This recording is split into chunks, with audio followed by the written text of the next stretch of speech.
Welcome back to another episode of the Course Creation Incubator podcast. I'm your host, Gina Onativia, here to get you excited about your course creation, whatever you are building right now. You're putting your expertise out there in a new way, and I want to support you and cheer you on.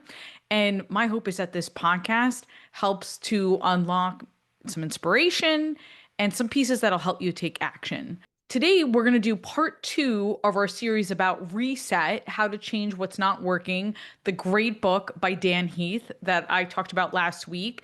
Last week, we were talking about how to get more leverage in terms of your course creation. This week, we're going to talk about how to maximize your course resources and shortcut your way to market.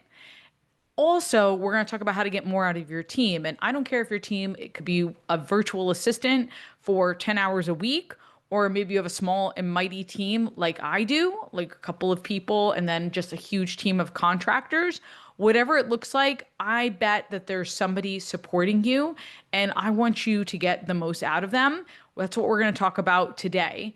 And just like last week, we're going to talk about a diagram Dan Heath has in Reset. And if you're watching me on YouTube, you could see like I've got post-its and everything all over this book. I don't know about you guys, but when I read a great book, I'm adding post-its, I'm underlining, I'm really getting the most out of it so I can go back to it and learn for the future.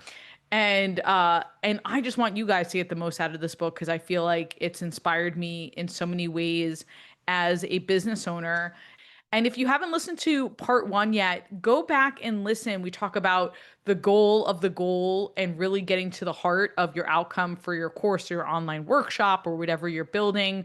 We talked about how to study the bright spots, how to target the constraints or what may be holding you back, and then also how to map the system so you can really become more efficient and streamlined in terms of what you're building. So hopefully go back and listen to that.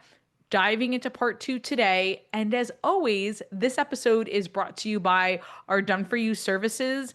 If you want to map the system with us and get to the heart of your course creation and your marketing, we'd love to work with you as one of the few business owners and few entrepreneurs or experts that we work with each and every quarter as part of our Done For You process. Go to coursecreationboutique.com/course to learn more and to see where you can book a call with me. I'd love to chat you up about what you're looking to build. Today, we're going to walk through 4 elements again, this time how to maximize your course resources and shortcut to market. And again, it's Reset. I will link to it in the show notes. And these are 4 elements that, again, stood out to me, many more on Dan Heath's chart. But let's dive into what I thought would really help you guys in terms of your course creation and your marketing. And first and foremost, it's to start with a communications burst. Love doing this. It's what Dan Heath says is intense and focused work. And it's where you really hunker down and focus with a team member. Doesn't have to be with a team member, but in this case, with a team member to collaborate and get a focused amount of work done. So for you guys listening right now, that could be scripting. That could be you sitting down and really getting to the crux of what you want to talk about. Maybe you've got your post-it exercise, your outline in front of you, and you're doing a burst to figure out, okay, I'm going to do module 2 scripting today. I'm going to get through 5 scripts. It could be your marketing. So it could be your creative brief, emails, and like maybe you're doing a campaign, sales page. It could be your webinar and your different pieces that you want for that. And the idea of the burst when you're working with someone else is that you're collaborating with someone in real time. So if I was working on, for example, a sales page, and I do this with Megan O'Leary. So O'Leary's been on the podcast, talk about her all the time. We did copywriting, conversion copywriting playbook together. And I will book a call with O'Leary and we will do a Zoom together where we work through copy. We're doing this next week for a website. And I call this a burst where we're going to dig deep for an hour and get this copy done together. And there's something that's really magical and valuable to that, and saying like, this is my dedicated time to working on this. And I know I've got a dedicated sounding board. So think about how you can use bursts with your course creation, with your marketing, to just have that focus time with another really useful collaborator. Okay. So that's number one. Start with a burst when it comes to your course creation or your marketing. The second element to help you do more with your resources is do less and do more. I know it's a contradiction. That's why we like it. Do less and do more. So, want you blending cuts and investments. So, right now, a lot of our clients, and honestly, people that we've been hearing about, are making cuts. It's just the environment. Where can we save money? Where can we get more efficient? And are looking to just save all around. That is just the environment today of course creation and being an entrepreneur and being a marketer. And I think the prevalent feeling is cut, cut, cut, right? Where can we just save money? But what Dan Heath is advocating, and I'm a huge fan of, is you can't just cut. Okay. You've got to also invest. So in the book, he talks about this Chicago nonprofit, how they were cutting back on programs, but they invested in a better office. And maybe you guys are thinking, like, Gina, really? Is that the time to really be investing in a nicer office? Well, their current situation was really run down. The elevators kept breaking down, sewage was overpouring in the bathroom. And this guy who took over this nonprofit said, hey, you are where you are, right? And right now we stink, but these guys deserve better than that. So he was adamant, again, even though they were cutting, he was adamant that they invest in a better office space. And he went to the board and he asked for this, and it really transformed their outlook and how they felt about themselves. So again, do less, but then do more. A second example is I've got a real life example of a client who's tightening the belt in some ways, but then doubling down on AI in terms of workflows because he sees the value, right? We can't just stop spending money. We want to save, but we also want to invest. There's a great passage in the book that I wanted to read to you guys about this approach. And they did a study in Harvard Business Reviews of how companies fared after recessions. And the authors, I'm not going to say these names, but analyzed over 4,700 public companies reacted to three global recessions. What strategy best equipped the companies to thrive after a recession? The worst strategy was a cut-only approach. In these companies, quote, pessimism permeates the organization, the authors wrote. Centralization, strict controls, and the constant threat of more cuts build a feeling of disempowerment. The focus becomes survival, both personal and organizational. Wow, right? The best strategy, blending cuts and investments, less and more. The balancing act is essential. If the central question of change is how can you do something different and better, there are really only two answers: by adding resources or by using your resources differently. Okay. So just love this approach. How can you do this in terms of your course or your business? And you are doing less and then doing more. And really, what this is about is like doing offense and defense, right? Every great team, I think about the Eagles, my Philadelphia Eagles winning the Super Bowl. They had incredible defense and incredible offense, right? And they also had an overwhelming great feeling in the locker room. So, the greatest tennis player in the world, the greatest tennis player, Novak Djokovic, is known for his defense, and he also can turn on the offense. So, love this idea. Do less and do more. We want offense and we want defense.